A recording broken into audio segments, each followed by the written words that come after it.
International pressure is escalating against Israel. The European Union is considering a new plan for sanctions, and the British Prime Minister reportedly plans to recognize a Palestinian state in the next few days. And all of this comes as Israel is winning more military victories against Hamas. Julie Stahl brings us the story from Jerusalem.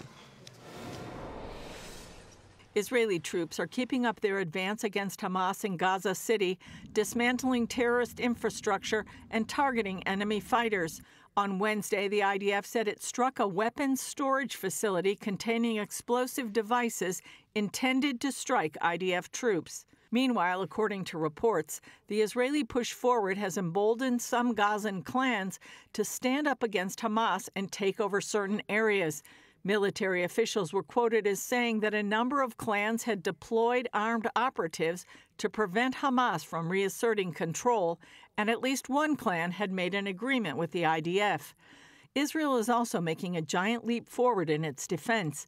Tests of the Iron Beam high-power laser system were successful, and it is ready for delivery to the IDF. The system is built to intercept rockets, mortars, aircraft, and UAVs, and is far cheaper to operate. Firing Arrow interceptors can cost millions of shekels, Iron Dome interceptors tens of thousands of shekels, but employing the Iron Beam is as cheap as turning on a light.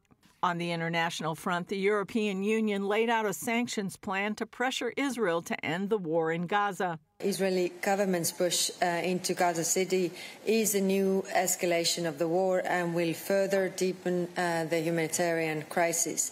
Today, I presented a robust package of sanctions of Hamas terrorists, extremist ministers in the Israeli government, and violent settlers and entities supporting the impunity going on in the West Bank. The British Prime Minister is said to be ready to recognize a Palestinian state as soon as President Trump finishes up his visit there. Luxembourg, too, is considering recognizing a Palestinian state.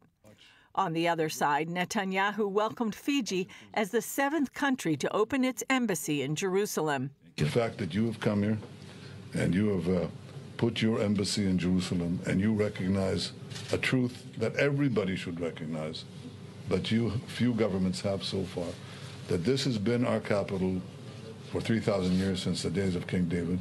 Julie Stahl, CBN News, Jerusalem.